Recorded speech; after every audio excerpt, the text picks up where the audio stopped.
Hello friends, welcome to super Sunday. Friends, अब तक लगभग एक 10-12 संडे से हमने आपके लिए नए नए मेजर्स किस तरह से अप्लाई करते हैं एज अ स्टूडेंट्स ये समझाने की आपको कोशिश किया है and I am sure they are going to help you as a student. अब आज हम लोग जिस सब्जेक्ट के बारे में बात करना चाहते हैं that is also equally interesting. आप या आपके पेरेंट, ये हमने आपके पेरेंट्स से भी ये कंप्लेंट सुनी है कि सर इसको कितना होमवर्क रहता है, और बिसाइड्स दैट दूसरा ऐसा है कि होमवर्क तो ये कर लेता है लेकिन बहुत सारी चीज़ें जब इसको लर्न करने के लिए बोली जाती है तो हमने देखा है कि ये उतना लर्न नहीं कर पाता है, और सेकेंडली कितना लर्न करेगा। एक लर्न करने की भी कोई एक लिमिट है, बस उससे ज़्यादा इससे लर्न नहीं होगा, और इतना सारा अगर लर्न करने के लिए इसे बोला जाएगा तो ये कैसा करेगा। फिर आपको भी क्या हो जाता है कि पेरेंट्स का थोड़ा सपोर्ट मिल जाता है, लेकिन और आप भी बोलते हो उस वक्त कि हाँ इतना सारा सर लर्न नहीं हो पाता, but as a matter of fact हमारी क्लास में या आपकी क्लास में जो भी अच्छे अच्छे बच्चे रहते हैं आपको ये मालूम है कि वो सब कुछ लर्न कर सकते हैं।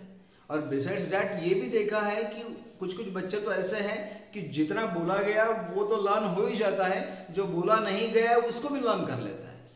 अब ये तो दिस इज समथिंग आउटस्टैंडिंग। अब ये ऐसा कैसा हो पाता है, आज हम भी कोशिश करते हैं कि ये जानने की। तो आज का हमारा आज सेशन का जो हमारा सब्जेक्ट है that is let us learn fast. जितना भी फास्ट लर्निंग हमसे हो पाएगा उतना हम कोशिश करते हैं आज, राइट। अब देखो, are you interested in finding the ways to learn faster? क्योंकि रेगुलर तो आप अपना काम कर ही सकते हो, उसमें कोई डाउट नहीं है। अब do you want to become an efficient and effective learner? क्योंकि जब तक आप इफिशिएंटली या इफेक्टिवली अपने जो आपके सब्जेक्ट्स है उसको लर्न नहीं कर पाओगे तो कोई उसमें मीनिंग नहीं रहेगा। If you are like many student, अब सभी स्टूडेंट्स के लिए अगर देखा जाए like many other students, time तो सबके लिए एक ही है। अब उतने ही टाइम में हमको लर्न करना है। टाइम मैनेजमेंट हमने सीखा है, लेकिन अब टाइम मैनेजमेंट में लर्न करना है तो लर्न किस तरह से करना ये भी हमको मालूम चाहिए। और दूसरा ऐसा है कि लर्न करते वक्त हमें ये भी देखना है कि हम प्रॉपरली लर्न कर रहे हैं। प्रॉपरली लर्न करने से एक ही होगा कि आपको आगे भी प्रॉब्लम नहीं जाएगा। अब देखिए, लर्न करने में जनरली हमको क्या लगता है कि लर्न करना मतलब क्या, बस जो भी चीज हमें बताई गई है उसको मेमोराइज करना, that is what we call learning. बराबर है? बिल्कुल नहीं। हर चीज का बराबर ढंग से हमको एनालिसिस करते आना चाहिए। Speed of learning is not the important factor. जब हम बोल रहे हैं कि लेट अस लर्न फास्ट, अब फास्ट का मतलब क्या है? स्पीड के बारे में हम बात नहीं करना चाहते। अब देखिए, लर्निंग के बारे में हम जब भी बात करते हैं तो देयर आर 3 एस्पेक्ट्स। अब कौन से एस्पेक्ट्स हैं? First is retention. जो भी हम पढ़ रहे हैं our mind और brain should be able to retain. अगर वो रिटेन ही नहीं करेगा तो वो लर्निंग में कोई मीनिंग नहीं रहेगा। दूसरी चीज है, once it is retained your brain, और अदर आपके बारे में कहा जाएगा you should be able to recall it. पहला हो गया रिटेंशन, दूसरा हो गया रिकॉल। रिकॉल का मतलब जो रिटेन किया है वो जब भी जरूरत पड़ती है उसे हम रिकॉल, हमारे ध्यान में आना चाहिए, फिर से याद आना चाहिए, हाँ यार ये पढ़ा था, ये ऐसे ऐसे पॉइंट्स है, इसका ये कंसेप्ट ऐसी है, तो ये हमको रिकॉल करता आना चाहिए। रिकॉल है हमारे ध्यान में आने चाहिए। रिटेन, हमारा माइंड उसको रिटेन करना चाहिए उसने।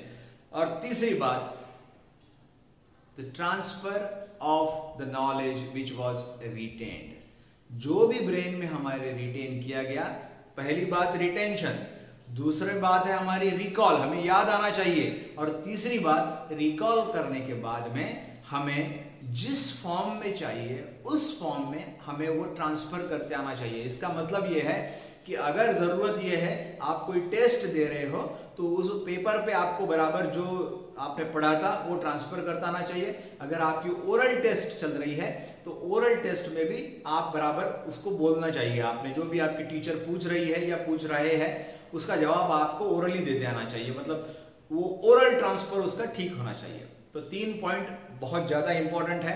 एक है रिटेंशन, दूसरा है रिकॉल, और तीसरा है ट्रांसफर। अब जो भी पढ़ा है वो आपको मालूम चाहिए। अब देखिए, student should need to be able to accurately remember the information they learn, recall it at a later time, and utilize it effectively in a wide variety of situation. वो सिचुएशन जो भी रहेगी उसमें आपको उसका यूटिलाइजेशन बराबर करना है। That is why the 3 important points for learning are retention, recall and transfer, right? The transfer of the knowledge which was retained. अब देखिए, अच्छे लर्नर आप बनना चाहते हैं।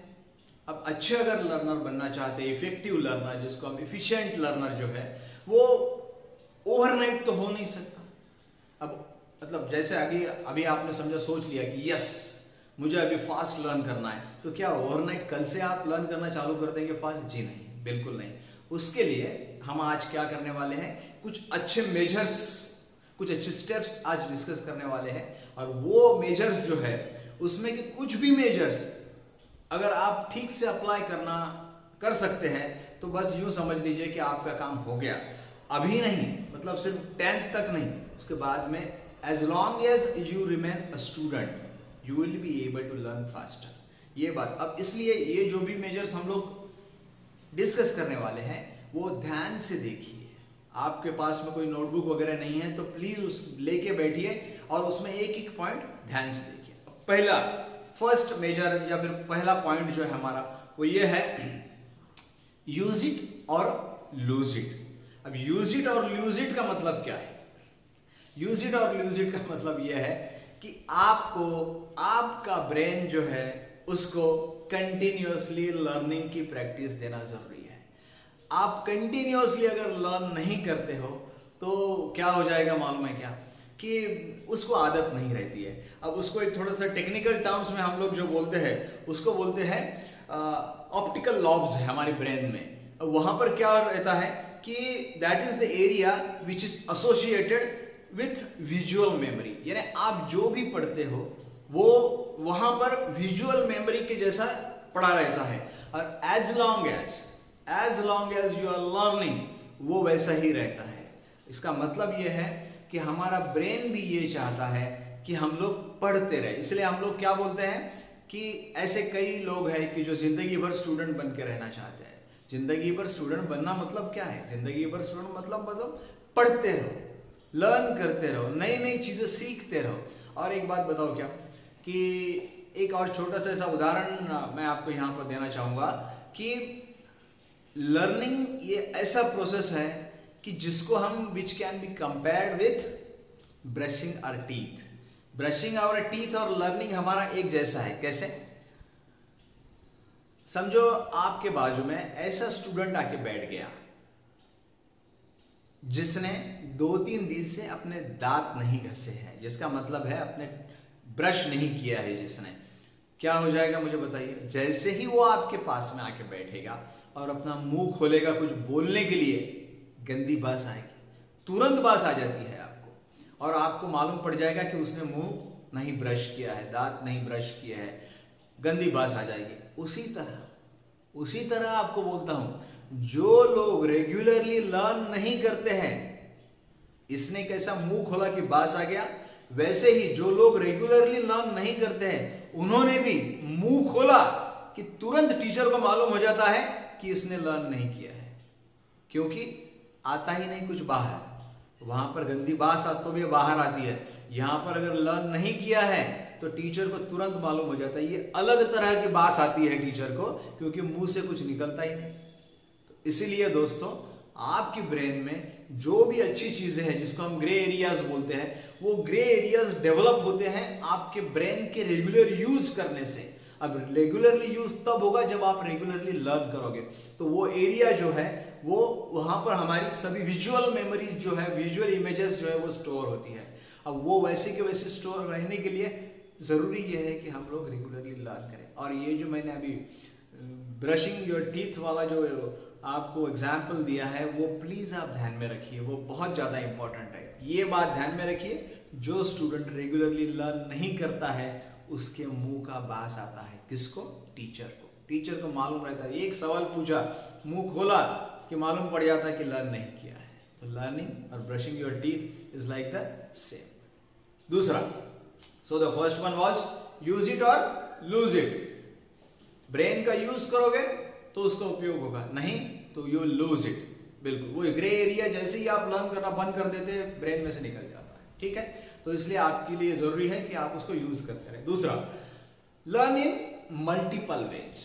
अब लर्न इन मल्टीपल वेज का मतलब ऐसा है कि focus on learning on different ways instead of just learning like जैसे आप रेगुलरली पढ़ते हो, बस किताब लेके बैठ गए और अब सीधा थोड़ा सा क्लियर बताना है तो रटना चालू कर दिया, या फिर कुछ बस रेगुलरली किताब लिया रटना चालू कर दिया, थोड़ी देर के बाद देख लिया कि अपने को आता है या नहीं, बस आ रहा है, ओके फाइन फाइन फाइन।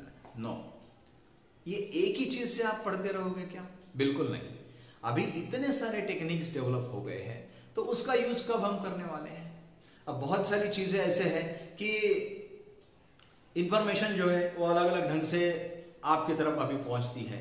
आप कंप्यूटर का यूज कर सकते हैं, बहुत सुंदर ढंग से आपके पास में पहुंचता है, अभी कंप्यूटर पे हर चीज आपके पास में अवेलेबल है। आप नेट का यूज कर लीजिए, नेट पर आप जो चाहे वो इंफॉर्मेशन जिस किसी भी फॉर्म में आपको चाहिए वो आप वहाँ इंफॉर्मेशन, ऑडियो विजुअल्स, अच्छे अच्छे क्लिप्स आपके पास में अवेलेबल है। दूसरा, आप क्या कर सकते हो, कुछ ड्राइंग्स बना सकते हो, कुछ मेमोरी मैप्स बना सकते हो, मतलब जितना चाहे उतने अलग अलग वेज में आप उसको लर्न कर सकते हो। क्योंकि अगर आप लर्न नहीं करोगे अलग अलग ढंग से, एक ही एक ढंग से आप लर्न करते रहोगे तो नहीं लर्न होगा। और देयर आर बेटर वेज। अब जैसे मेमोरी मैप्स के बारे में हम लोग बताते हैं कि बहुत सारा सिर्फ पॉइंट्स आप याद करके रखो, फिर पॉइंट्स के कुछ इनिशियल जो वर्ड्स है उसको याद करके रखो, क्या हो जाएगा कि पूरा का पूरा कंसेप्ट आपकी याद में रहता है। अब इस तरह से जब तक आप डिफरेंट मेथड्स नहीं यूज करोगे, you will not be able to use it. अब इतना सारा डेटा है, इतना सारा सब कुछ अवेलेबल है, मीन्स मीडिया आपके पास में अवेलेबल है। ऑडियो विजुअल जो चीज है that is the most impacting thing, सबसे बड़ा इम्पैक्ट आता है। ऑडियो विजुअल का एक ही रहता है कि हम लोग उसे नहीं भूलते हैं, जल्दी भूलते नहीं है। कोई हमारे सामने कुछ बोल रहा है, बोर हो जाते हैं, लेकिन थोड़ा हम फिल्म देख रहे हैं, कोई मोबाइल देख रहे हैं, कोई प्रेजेंटेशन देख रहे हैं, 100% वो हमको कई दिनों के बाद में याद रहता है। लेकिन जरूरी यह है कि थोड़ा सा हम लोग उसको कंसंट्रेशन से देखें। इसके पहले एक बार हमारा जो सुपर संडे का सेशन था उस पर हमने कंसंट्रेशन के बारे में डिटेल में बात किया है। तो दूसरी चीज यह है कि आपको जब भी लर्न करना है तो एक ही एक मेथड से चिपके मत रहिए। डिफरेंट मेथड्स हैं और उतनी सारी डिफरेंट मेथड्स हैं, मल्टीपल वेज है, उससे आप लर्न करने की पूरी कोशिश करें, ठीक है। तीसरी चीज ये बहुत ही ज्यादा इंपॉर्टेंट है, वो इसलिए है कि आपकी टीचर या आपके टीचर्स आपको ये सब बातें बार बार बताते हैं। कैसे, क्या चीज है? एक बार आपने कोई चीज लर्न करने के बाद में अगर उसको पक्के तौर पर अपने दिमाग में बिठाना चाहते हो तो एक ही चीज बहुत बढ़िया है, किसी और को सिखाइए आप। Teach what you are learn to another person. आपने जो भी पढ़ा है आपके दोस्त के साथ में बात कीजिए, या फिर अगर कोई दोस्त ने आपको बताया कि यार ये मुझे कंसेप्ट क्लियर नहीं है, उसको समझाइए। एक बात ध्यान में रखिए कि एक बार का लर्निंग है, लेकिन अगर आपको कोई चीज पढ़ाना है, टीच करना है किसी और को, तो वो आपको पहले ढंग से पढ़ना पड़ता है। और 1 time teaching is equal to 3 times learning. वो किसी और को आप पढ़ाइए, वो 3 बार लर्न करने के बराबर हो जाता है और आपके दिमाग में वो इतना पक्का बैठ जाता है कि बस पूछिए मत। जितना इंफॉर्मेशन आपके पास में है उसको ट्रांसफॉर्म कीजिए, अपने आप को थोड़ा सा ट्रांसलेट कर लीजिए, अपने शब्दों में ट्रांसलेट कर लीजिए। और जिस तरह से आपने लर्न किया है, जिस तरह से आपको टीचर ने पढ़ाया है, उस तरह से पढ़ाने की जरूरत नहीं है। आप अपने ढंग से पढ़ाइए। जैसे ही आप अपने ढंग से पढ़ाओगे क्या हो जाएगा? यस, 3 टाइम्स लर्न हो जाता है। तो इसलिए all important thing is that कि जब भी आप लर्न करते हो कोई बात नहीं, लेकिन लर्न किए हुए चीज जब भी दूसरे को पढ़ाते हो, टीच करते हो, that is the most effective way of learning. बिल्कुल पक्का लर्न हो जाता है। तो इसलिए दोस्तों के साथ में डिस्कस करो, जरूरत पड़े तो दोस्तों को पढ़ाओ। वो most effective way of learning, right. दूसरा, नंबर 4, चौथा मेजर जो हमारा ये है कि utilize extra learning to promote new learning. मतलब कहने का मेरा मतलब है जो आप पढ़ रहे हो उसके साथ में कोई दूसरी चीज पढ़ो ना। वही चीज अगर सिर्फ पढ़ते हो तो जैसे आप फिजिक्स में न्यूटन के लॉ पढ़ रहे हो, ठीक है, पढ़ो, कोई बात नहीं, बहुत अच्छी बात है, फर्स्ट सेकंड थर्ड, ये सब लॉज आपको बिल्कुल क्लियर मालूम है। अब आगे की तो बात बताओ, न्यूटन के बारे में कुछ मालूम है क्या? बस इतना ही नहीं चाहिए कि वो पेड़ से गिरा है, कुछ वो फल देख रहा था, उसके बाद में ये निकाला, ये उसने ढूंढ के निकाला, नहीं, सॉरी, ग्रेविटेशन वगैरह, सॉरी, बिल्कुल नहीं। बात ये है, उतना तो सबको ही मालूम है ना, एक्स्ट्रा क्या मालूम है? जितना आप एक्स्ट्रा जानकारी लोगे, जैसे अब फिर न्यूटन के बारे में जानकारी, अब न्यूटन के बारे में जानकारी लेने की कोशिश करोगे तब आपको पता चलेगा कि अरे बाप रे, ये तो बहुत बड़ा काम है। और आप जब न्यूटन में इंटरेस्ट लेंगे तो उसके लॉज जो है वो इतने पक्के में याद हो जाएंगे आपके, पूछिए। लैंग्वेजेस के बारे में रहता है कि जैसे आपको लैंग्वेजेस पढ़ना है तो रोमियो जूलियट पढ़ रहे हो, अब रोमियो जूलियट तो सबको आता ही है क्योंकि वो तो तुम्हारे करिकुलम का पार्ट है, लेकिन व्हाट अबाउट शेक्सपियर? अब जिसने रोमियो जूलियट को क्रिएट किया है उसके बारे में भी तो पढ़ो, उसके और कौन से अच्छे ड्रामास थे, वो किस तरह से लिखता था, वो किस तरह का इंसान था, कहाँ की पैदाइश है, बाद में उसने अपने आप को कैसा डेवलप किया, इतने बड़े बड़े जो ड्रामास है कैसे लिखे उसने। ये आप जब शेक्सपियर के बारे में भी थोड़ा सा पढ़ोगे, थोड़ी सी जानकारी लोगे तो रोमियो जूलियट तो आ ही जाता है। ये आपको जो मेजर बता रहा हूं, दिस इज वंडरफुल मेजर।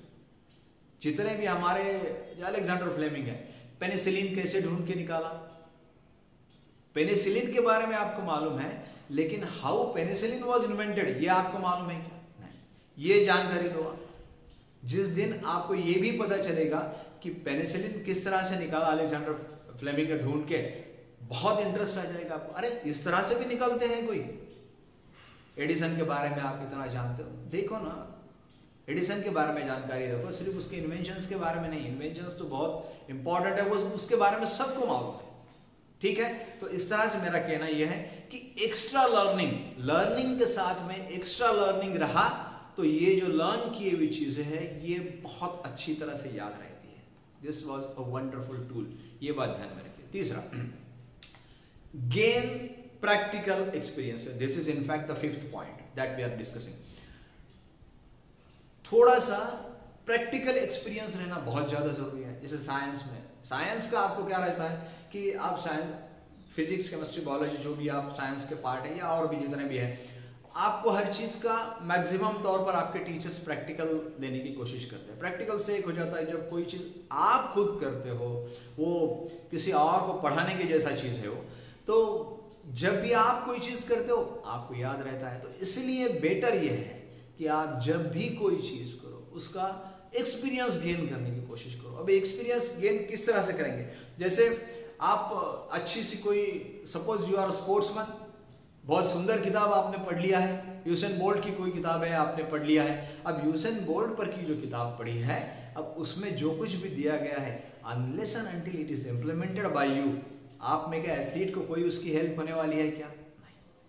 आपने पीवी सिंधु पर कोई अच्छी सी किताब पढ़ लिया, साइना नेहवाल पे कोई अच्छी सी किताब पढ़ लिया है, पुलेला गोपीचंद पे कोई किताब पढ़ लिया है, fine, you are a badminton player, उन्होंने जो कुछ भी बताया है, unless and until it is implemented, कोई मतलब नहीं है।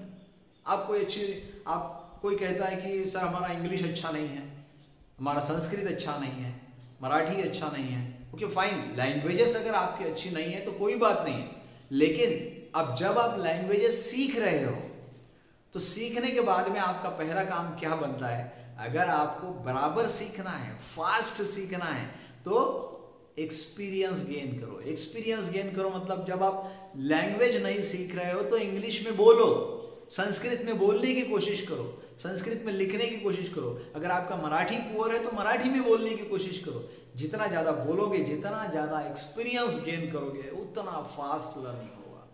और नई चीज़ लर्न करने के लिए एक्सपीरियंस से बेहतर और क्या चीज़ हो सकती है? So this was a wonderful thing, ठीक है। अब और एक बात, जब कभी भी हम लोग क्या करते हैं कि you look up for answers, मतलब लुक अप फॉर आंसर्स, जब भी आप क्या करते हो, नए मतलब लर्निंग के लिए बैठ गए हो, अब समझो आपको टेस्ट देना है, ओरल्स रहने दो या फिर आपका रेगुलर रिटन टेस्ट रहने दो, जब भी आपको कुछ लिखने का टाइम आता है, क्या हो जाता है, आप याद करने लगते हो, यार अब क्या है, क्या था उसका, क्या था, ये मुझे नहीं याद आ रहा है। बहुत कोशिश करते हो, आप जितनी ज़्यादा कोशिश करोगे उतना याद नहीं आएगा। तो लर्न करने के लिए या फिर जब whenever you are transferring the retention on paper, तो क्या करना चाहिए, टेक अ ब्रेक अब से 2 मिनट्स 3 मिनट्स 5 मिनट्स। समझो कोई चीज़ याद नहीं आ रही तो टेस्ट में आप दूसरा क्वेश्चन सॉल्व करो, दूसरा क्वेश्चन सॉल्व करो, वो क्वेश्चन सॉल्व होने के बाद में इस टेस्ट पे जाओ, थोड़ा सा रिलैक्स हो जाओ। जितनी आप कोशिश करोगे उतना याद नहीं आएगा, और जितना आप रिलैक्स हो जाओगे, थोड़ा ब्रेक लोगे, so whenever you want to memorize something, you want to learn something, फिर से जो आपने लर्न किया है उसको आपको ट्रांसफर करना है, तो उस वक्त एक छोटा सा ब्रेक रिलैक्स होके लेना, that is a wonderful measure. आप कोशिश करके देखिए, वरना अदरवाइज आप जितना अपने ब्रेन को प्रेशराइज करोगे कि क्या था क्या था क्या था, नहीं याद आएगा, बिल्कुल नहीं याद आता है। तो बेटर यह है कि इस तरह से आप कोशिश करो, वैसा याद नहीं आएगा, लेकिन इस तरह से कोशिश करो, ब्रेक लो और ब्रेक के बाद में उसके पास में जाओ, 100% आपको याद आएगा। अब देखिए और एक बात, नेक्स्ट मेजर हमारा ये है कि understand how you learn best. इतने सारे मेजर्स हैं, इतनी सारी थियरीज हैं, उसमें बताया गया है कि आपको लर्न करना है तो पहले ये करो, पहले वो करो। कुछ कुछ यूनिवर्सल थियरीज हैं, जैसे मैंने बताया कि आप एक्सपीरियंस गेन करो, यूनिवर्सल थियरी है, किसी और को पढ़ाओ, यूनिवर्सल थियरी है। लेकिन डोंट कॉपी समवन। किसी को बहुत अच्छे मार्क्स मिल जाते हैं और उसने बोला कि मैं तो क्या करता हूँ यार, रात को 10:30 के बाद में लर्न करने के लिए बैठ जाता हूँ, 10:30 बजे से तो 12 बजे तक मैं लर्न करता हूँ, उसके बाद में मैं सो जाता हूँ। अरे आपको उसको कॉपी करने की कोई जरूरत नहीं है, वो 10:30 से 12 तक लर्न करता है, करने दो उसको, कोई प्रॉब्लम नहीं। आपको वैसे ही लर्न करना चाहिए, ऐसा किसने बताया? Do not copy someone. किसी को आपको करने की जरूरत नहीं। आप किस तरह से, किस वक्त, किस सिचुएशन में अच्छी तरह से लर्न कर सकते हो, ये किसी और को पता नहीं है, आपको ही पता है। तो बेटर आपके लिए ज़रूरी यह है कि आप किस तरह से लर्न करते हो ये आपको मालूम है, तो फिर उसी मेथड से लर्न करने की कोशिश करो, उसी मेथड को अप्लाई करो और उसी मेथड के साथ में कंटिन्यूअसली रहो। हाँ, जो चेंजेस करना ज़रूरी है उतना तो कीजिए। अगर आप आज तक किसी को पढ़ाते नहीं थे, किसी को एक्सपीरियंस नहीं देते थे, और जितने भी हमने 5-6 measures, use it or lose it वाला हमारा फंडा जो है, यूज करो कंटिन्यूअस, वरना फिर क्या हो जाता है, कोई मीनिंग नहीं। फिर हमने बताया वो ब्रशिंग योर टीथ वाला मैटर आ जाएगा। तो अभी आपको, आप किस तरह से लर्न कर सकते हो बेस्ट वे में, ये आपको मालूम है। डू नॉट कॉपी एनीवन, किसी को भी कॉपी मत करो, ये बात ध्यान में रखिए। और दूसरा, वन मोर इंपॉर्टेंट थिंग, कि जो आपको ये सर्टिफाई कर देगी कि आप बराबर लर्न कर रहे हो नहीं, वो क्या है? वो ये है दोस्तों कि रेगुलरली टेस्ट दो। वो ओरल टेस्ट रहने दो या फिर राइटिंग में टेस्ट रहने दो, रिटन टेस्ट रहने दो, कोई इशू नहीं है। लेकिन रिटन टेस्ट या ओरल टेस्ट ये बात को प्रूव करते हैं कि whether you have learned things properly और नॉट। क्योंकि आपको जब सवाल पूछा जाता है तब आपको वो सब एक्सरसाइज करना पड़ता है। हाँ यार, ये पढ़ा था, ये लर्न हो रहा कि नहीं। अब नहीं लर्न हो रहा है तो वो वहां पर प्रूव हो जाता है कि आपने बराबर लर्न नहीं किया। अगर आपको टेस्ट में अच्छे मार्क्स मिल जाते हैं, प्रूव हो जाता है कि आपने अच्छे तरह से लर्न किया है। अगर आपको अच्छे मार्क्स नहीं मिलते हैं तो ये प्रूव हो जाता है कि आपने लर्न नहीं किया। तो दोस्तों, इसलिए ये एक वंडरफुल मेजर्स है। जितनी टेस्ट आप दे सकते हो उतनी टेस्ट आप दो, क्योंकि जितनी कम टेस्ट दोगे उतना आपको ही नुकसान है। और सेकेंडली, समझो कोई आपकी महीना भर टेस्ट नहीं हुई, 2 महीने आपकी क्लास में कोई टेस्ट नहीं हुई, क्या हो जाएगा? बहुत बड़ा मेस हो जाएगा, कियोस हो जाएगा। क्योंकि आपने 2 महीने में क्या लर्न किया है, अरे भाई इसका आउटपुट क्या है? आपकी किसी ने टेस्ट ही नहीं लिया, आपको मालूम ही नहीं पड़ेगा कि आपको लर्न हुआ है या नहीं। तो दोस्तों, जरूरी यह है, टेस्ट इज अ मस्ट। अगर आपके टीचर टेस्ट नहीं ले रहे हैं या भूल गए हैं या और कुछ भी रीजन है, तो आप उनको याद दिला दीजिए कि सर टेस्ट रह गई है, ओरल लीजिए, रिटन लीजिए, कैसी भी लीजिए, लेकिन हमारी टेस्ट लीजिए। वो इसलिए, वो आपके लिए नहीं, हमारे लिए जरूरी है। हम जो लर्न कर रहे हैं वो ढंग से लर्न हुआ या नहीं, ये उस टेस्ट में प्रूव हो जाएगा। मार्क्स नहीं मिले तो मुझे बताने की ज़रूरत नहीं है कि लर्न हमारा ढंग से नहीं हुआ। यस, और one more thing, probably the last one, stop multitasking. Multitasking कभी कभी करना ज़रूरी है, लेकिन at the time of learning do not multitask. एक वक्त एक ही काम करना बहुत ज़्यादा ज़रूरी है। एक वक्त एक ही सब्जेक्ट का पढ़ना या पढ़ाना, समझो दोनों चीज़ें हैं, वो बहुत ज़रूरी है। एक बार अगर आपने साइंस लेके बैठे हो तो साइंस ही चालू रखिए। बीच में ही आपके दिमाग में आता है कि नहीं यार वो मैथ्स का एक एक्सरसाइज रह गया था, वो मैं कंप्लीट कर लेता हूँ, ये थोड़ा डिले हो जाएगा तो भी चलेगा। क्या हो जाएगा, आधे घंटे से जो लर्न किया है, before it gets retained in your brain, वो छोड़ दे रहे हैं आप, वो आप किसी और सब्जेक्ट को दे रहे हैं। Not at all, this is not at all good, ये बिल्कुल ही अच्छी बात नहीं है। बाकी जगह पर मल्टीटास्किंग शायद इंपॉर्टेंट होगा, लेकिन at the time of learning, sorry, no, it is not going to help you. दोस्तों एक बात ध्यान में रखिए, ये जितने भी स्टेप्स मैंने आपको बताई है, as a student this is going to help you forever. इसमें कि 5-6, if you want to sum up, हमने क्या किया है कि we have discussed 9 steps so far, 9 steps. अब ये 9 स्टेप्स में कि अगर 4 या 5 स्टेप, मतलब हाफ ऑफ द स्टेप्स, अगर आप ढंग से उसको अप्लाई करते हो, क्या हो जाएगा, बाद में भी as long as you want to remain student you will have no problem at all। क्योंकि जैसे ही आप बैठोगे आपको मालूम रहेगा यार आज मैंने ये पढ़ा है, चलो I will discuss this matter with this friend. वो दोस्त से आप बात करोगे कि हाँ यार वो क्या हुआ था, ग्रेविटेशनल फोर्स के बारे में कुछ तू पूछ रहा था मुझे। आपको मालूम रहेगा दिमाग में कि मैंने जो सुबह पढ़ा है उसका ग्रेविटेशन के बारे में, तो वो आज अगर इसके साथ में डिस्कस करूंगा तुरंत कोई सब निकल जाएगा, मतलब रिटेन हो जाएगा मेरे दिमाग में, और पक्का रिटेन हो जाएगा।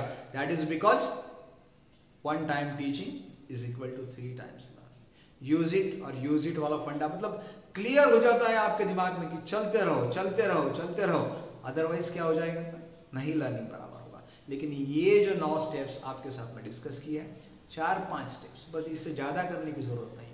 आप उसको अप्लाई कीजिए, you will have no problem at all to become effective learner. It will take some time. मैं ये नहीं, पहले भी ये प्रेजेंटेशन के पहले मैंने आपको बताया, ये कुछ ओवरनाइट होने वाली बात नहीं है, थोड़ा समय लगेगा। क्योंकि ये जो चीज़ है, ये पहले अगर आपने नहीं किया है और अचानक आपसे बोला जा रहा है कि आप ये करोगे तो आप अच्छे फास्ट लर्न कर पाओगे, आप लर्न फास्ट जरूर कर पाओगे, लेकिन ये मेजर्स अप्लाई करने के लिए समय। आप इसमें के ये 9 मेजर्स जो आपको बताए गए हैं, आप इसमें के कोई भी 5-6 मेजर्स जो भी आपको ठीक लगते हैं वो अप्लाई करने की कोशिश कीजिए। इनिशियली पहले मेजर्स के साथ में काम कीजिए, 15 दिन उस पर काम कीजिए, फिर और आगे के आप 15 दिन दूसरे मेजर्स पे काम करेंगे। क्या हो जाएगा, 2 या 3 महीने में आपके 4-5 मेजर्स एकदम क्लियर हो जाएंगे, आपको आइडियाज क्लियर हो जाएंगे, और ये जो स्टेप्स है ये आपकी पक्की हो जाएगी, और इसके बाद में there won't be any problem at all. So आज का जो हमारा सब्जेक्ट था कि लेट अस लर्न फास्ट, हमको सिर्फ फास्ट लर्न नहीं करना है, ये बात ध्यान में रखिए।